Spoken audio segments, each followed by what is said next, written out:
ప్రియమైన సహోదరి సహోదరులారా, మీకు శుభవార్త. 2025వ సంవత్సరంలో మొత్తం 365 అంశాలను మీతో పంచుకోబోతున్నాము. జనవరి 1వ తేదీ నుండి ప్రతిరోజు ఒక అంశము మరియు దానికి సంబంధించిన వాక్యమును పంచుకుంటాము.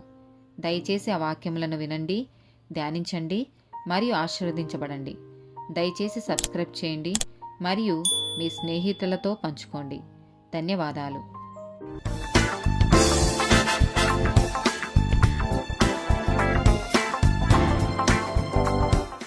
15th డే టాపిక్ జంతువు, యానిమల్.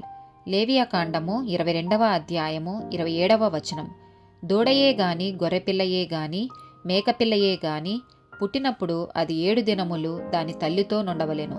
8వ నాడు మొదలుకొని అది యెహోవాకు హోమముగా అంగీకరింపదగును. ద్వితీయోపదేశకాండము 22వ అధ్యాయము 6వ వచనం.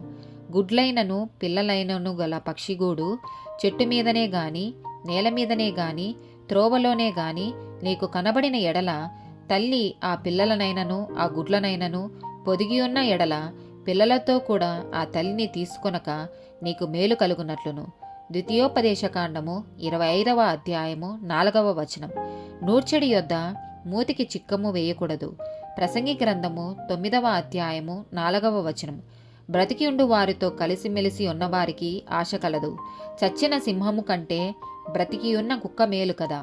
ఆమేన్.